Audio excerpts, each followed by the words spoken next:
जालिंदर जी, जी जय भीमा शंकर से। महाराज जी, मैं श्री क्षेत्र भीमा शंकर संस्थान में पुजारी हूँ।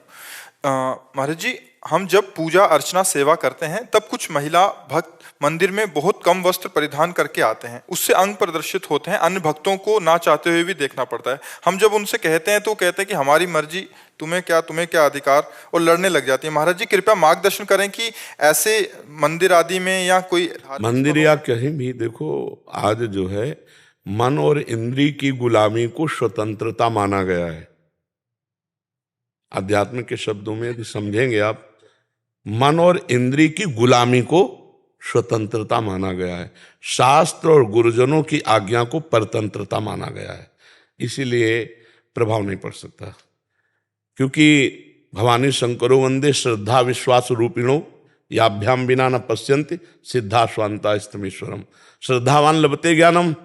जब श्रद्धा ही नहीं है संत और शास्त्र के वचनों में, तो मन मानी आचरण स्वाभाविक है। अब हमको अपने को बचाना है। यदि मेरी बहन हो तो क्या अपने बहन के अंगों को देखकर मुझे काम आएगा क्या? मेरी बहन बीमार हो, मेरे ही समान और कोई सेवा करने वाला ना हो, यदि मैं उसे शौचाऊं, यदि उसको वस्त्र पहनाऊं, तो क्या काम आ जाएगा क्या? तो मैं अपनी दृष्टि को पावन करूं। अब समाज को पावन करने की सामर्थ्य भगवान में है, या भगवान जिन संतों की वाणी से करवा दें तो है, नहीं तो असंभव सा है, क्योंकि मनमानी आचरणों का बड़ा मनोरंजन चल रहा है। शास्त्र आज्ञा का पालन करना कहीं रह नहीं गया है। अब हम बार बार उसी प्रसंग को फिर सामने लाते हैं। एक बच्चा कई बच्चियों से बॉयफ्रेंड गर्लफ्रेंड का संबंध रखते हैं, बच्चियां, और ब्रेकअप करते हैं। फिर अगले, फिर इसे क्या कहते हैं हमारी शास्त्रीय भाषा में? व्यभिचार। और व्यभिचारी पुरुष और व्यभिचारी स्त्री को किस भाव से देखा जाता है शास्त्र की दृष्टि में? तो संयम तो खो चुके, पवित्रता खो चुके। अब ये लज्जाहीन, मर्यादाहीन बुद्धि, ये क्या ऐसा वो सदुपयोग अपने शरीर का या अपने जीवन का कर पाएगी? बस वो तो अब उनके विषय में बोलने का मतलब है अपने को गाली खवाना। तो हमें लगता है हमें अपनी दृष्टि ठीक कर लेनी चाहिए, और तेरे भावे जो करे भलो बुरो संसार, नारायण तू बैठ के अपनो भवन उभार। हाँ, तो हमारा शास्त्र और हमारे गुरु जी यही उपदेश करते हैं कि अपने आप को बचा लो। बस यही खास बात है। दूसरे को बचाले चलोगे तो आप भी घसीट जाओगे। मान लो आप हर बच्ची को ऐसे ही करो तो आपके ऊपर फिर रिपोर्ट हो जाएगी कि ये गलत दृष्टि वाला है। इसलिए जिस रूप में आओ प्रभु आप ही हो। हाँ, कोई आपसे पूछे तो उपदेश दे दो, लेकिन समझने वाला कोई है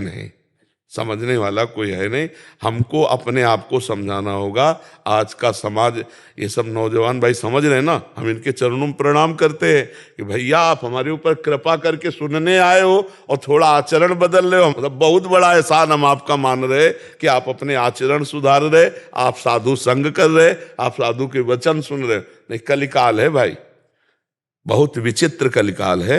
ये तो पता नहीं कौन सी लहर चली है कि संतों के प्रति श्रद्धा हो गई। तो इसलिए अपने को सुधारा जाए, समाज को सुधारने की। नहीं, मैं अपने की बात नहीं कर रहा था। हम जब सेवा करते हैं वहाँ पे, तो काम करते वक्त जब लोग आते हैं तो लोग हमें ही बोलते हैं कि पंडित जी, हम पंडित जी है, तो बोले पंडित जी आप ही उनको कोई मार्गदर्शन दीजिए, आप बोल दीजिए। हमने बोर्ड भी लगा रखे हैं, लेकिन सुनते कम है। नहीं सुनेंगे, आप कहोगे तो आपके ऊपर वचन और हो सकता है कटुता का व्यवहार हो जाए। नहीं सुनेंगे आप। पहला हमारा उत्तर था, मन और इंद्रियों की गुलामी को स्वतंत्रता समझा जाता है। शास्त्र और संतों की वाणी के अधीन चलना परतंत्रता समझा जाता है। कैसे समझ में आएगी आप बता? तो इस विषय में हमें लगता है कि मौन होना ही उचित रहेगा। कोई प्रश्न करे तो उसका उत्तर दिया जा सकता है कि महाराज जी हम लोग ऐसे वस्त्र पहनते हैं, क्या ठीक है? तो फिर बोल सकते हैं, क्योंकि वो जानना चाहते हैं। और ऐसे आप बोलोगे तो फिर बहुत ही गलत हो जाएगा। बहुत ही गलत शब्द का प्रयोग हो सकता है, बहुत ही गलत शब्द का प्रयोग। हाँ, संसार का बहुत विचित्र स्वरूप है, नहीं प्रयोग हो सकता। वो आपको ही डांट लग सकती है बहुत। हाँ, इसलिए मौन अपने से कोई तब उत्तर देने का प्रणाली भी है ये, उपदेश देने की। जब तक प्रश्न ना करे तब तक उसको उपदेश न दे, नहीं वो उपदेश काम नहीं करेगा।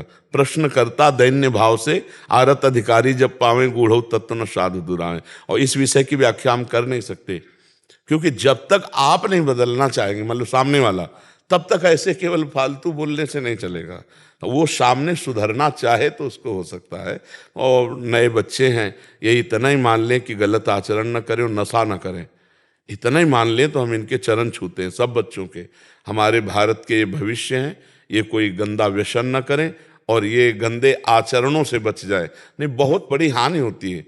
फिर ब्लैकमेल होने लगते हैं बच्चे, फिर अपने को कंट्रोल में ना करने के कारण वो अपने को मिटा देने की सोचने लगते हैं। नए नए बच्चे कई कारणों से अपने शरीर को त्यागने की बात, तो थोड़ा अध्यात्म सुने, नशा न करें, व्यभिचार प्रवृत्ति से बचें और अपने आप को भारत की सेवा में लगाने योग्य बनावें, समाज की सेवा में लगाने योग्य बनावें। इतना बहुत बड़ा उपकार हो जाएगा।